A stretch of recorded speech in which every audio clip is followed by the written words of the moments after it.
शुक्र करेगा तो पाएगा और गुरूर करेगा तो गवाएगा।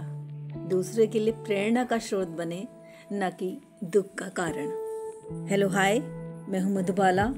प्रस्तुत है सच्ची घटना पर आधारित एक प्रेरक कहानी जिसका शीर्षक है ईमानदारी का इनाम। इस साल मेरा 15 वर्षीय बेटा 11वीं कक्षा में प्रवेश पा गया। क्लास में हमेशा से अव्वल आता रहा था। पिछले दिनों तनख्वाह मिली तो मैं उसे नई स्कूल ड्रेस और जूते दिलवाने के लिए बाजार ले गया। बेटे ने जूते लेने से यह कहकर मना कर दिया कि पुराने जूतों को बस थोड़ी सी मरम्मत की जरूरत है, वे अभी इस साल और काम दे सकते हैं। अपने जूतों की बजाय उसने मुझे अपने दादाजी की कमजोर हो चुकी नजर के लिए नया चश्मा बनवाने के लिए कहा। मैं स्तब्ध रह गया।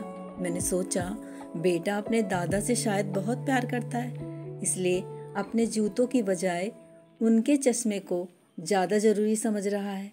खैर, मैंने कुछ करना जरूरी नहीं समझा और उसे लेकर ड्रेस की दुकान पर पहुंचा।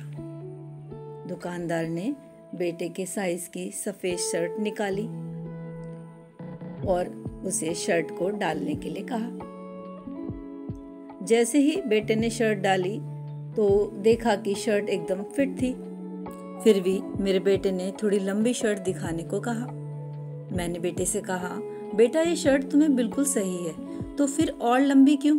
बेटे ने कहा, पिताजी मुझे शर्ट पैंट के अंदर ही तो करनी है, इसलिए थोड़ी लंबी भी चलेगी, इसमें कोई फर्क नहीं पड़ेगा और अगली क्लास में मेरे और काम आ जाएगी।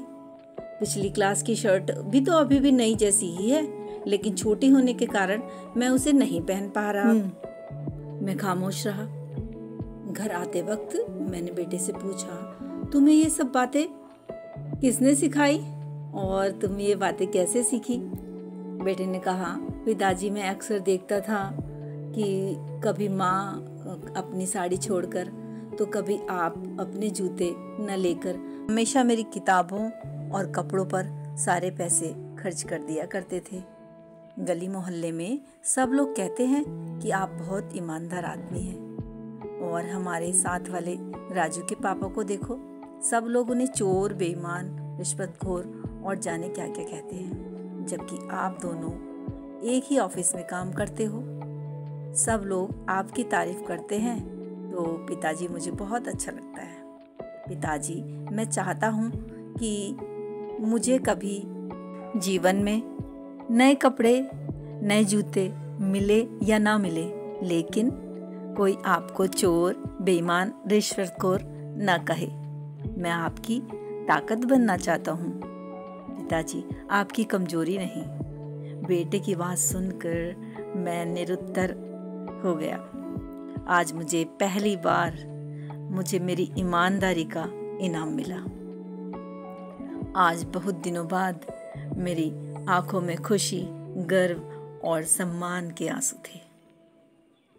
तो दोस्तों, इस कहानी से हमें क्या शिक्षा मिलती है? इस कहानी से हमें ये शिक्षा मिलती है कि बच्चे अपने मुंह से जब माँ बाप की तारीफ करते हैं तो सारी थकान मिट जाती है। लगता है जैसे हमारी मेहनत का फल हमें प्राप्त हो गया। इसलिए अपने बच्चों के सामने हमेशा प्रेरणा का स्रोत बने, ताकि बच्चे भी आपकी तारीफ करें और आपके नक्शे कदम पर चल सके। धन्यवाद मित्रों, मेरा वीडियो लास्ट तक देखने के लिए। पसंद आए तो लाइक, शेयर और सब्सक्राइब अवश्य करना।